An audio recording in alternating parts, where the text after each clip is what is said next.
ମୋ ସିନ୍ଦୁରର ଅଧିକାର ଧାରାବାହିକରେ ଆପଣମାନେ ଦେଖିବେ ଆଦି କହିବେ ମୁଁ ଏବେ ମୋ ସ୍ପେଶାଲ ପାର୍ଟନରଙ୍କ ସହିତ ଡ୍ୟାନ୍ସ କରିବା ପାଇଁ ଯାଉଛି। ଏହାପରେ ସେ ନତାଶାଙ୍କ ଆଡ଼କୁ ଯାଇ ହାତ ବଢ଼ାଇବେ। ନତାଶା କହିବେ କ'ଣ ହେଲା ମାହି, ଜିଜୁଙ୍କ ସହିତ ମୁଁ ଡ୍ୟାନ୍ସ କଲେ ତୁ ଜେଲସ୍ ଫିଲ୍ କରିବୁନି ତ?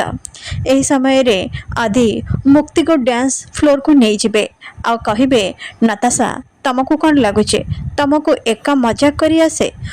ମୁଁ ମାନୁଛି ଆଜି ତମ ପାଇଁ ଗୋଟେ ବହୁତ ସ୍ପେଶାଲ ଦିନ, ଆଉ ଆଜି ମୁଁ ତମ ସହିତ ଏମିତି ମଜାକ ତ ନିଶ୍ଚୟ କରିପାରିବି। ଆଉ ମୁକ୍ତି ହେଉଛନ୍ତି ମୋ ଲାଇଫ୍ର ସବୁଠାରୁ ସ୍ପେଶାଲ ମଣିଷ, ତାହେଲେ ମୁଁ ତାଙ୍କ ଛଡ଼ା ଆଉ କାହା ସହିତ କେମିତି ଡ୍ୟାନ୍ସ କରିପାରିବି? ଏହାପରେ ସେ ମୁକ୍ତିଙ୍କ ସହିତ ଡ୍ୟାନ୍ସ କରିବେ ଆଉ ନତାଶା ଆସି ସେ ଦୁଇ ଜଣଙ୍କୁ ଅଲଗା କରିଦେବେ।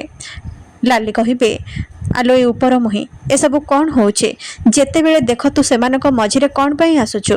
ନତାଶା କହିବେ ସେମିତି କିଛି ବି ନାହିଁ ଜେଜେମା, ମୁଁ ତ ବାସ୍ ଜିଜୁଙ୍କ ସହିତ ଟିକେ ଡ୍ୟାନ୍ସ କରିବାକୁ ଚାହୁଁଥିଲି। କ'ଣ ହେଲା ମାହି, ତୁ ଯଦି କିଛି ନ ଭାବିବୁ ତାହେଲେ ମୁଁ ଜିଜୁଙ୍କ ସହିତ ଡ୍ୟାନ୍ସ କରିପାରିବି। ମୁଁ ମାନୁଛି ମୁଁ ବହୁତ ସୁନ୍ଦର ଆଉ ଟ୍ୟାଲେଣ୍ଟେଡ଼, ସେଥିପାଇଁ ଜିଜୁଙ୍କ ମନ କାଳେ ମୋ ପ୍ରତି ଢଳିଯିବ ଆଉ ମୁଁ ତାଙ୍କୁ କାଳେ ଚୋରି ନେବି, ସେଥିପାଇଁ ତୁ ଡରୁନୁ ତ? ମୁକ୍ତି କହିବେ କେବେ ବି ନୁହଁ, ତୁ କ'ଣ ସ୍ୱର୍ଗର ଅପ୍ସରୀ ଆସିଲେ ବି ଆଦି କେବଳ ଏ ମୁକ୍ତିକୁ ଖୋଜିବେ ଆଉ କାହାକୁ ବି ନୁହଁ।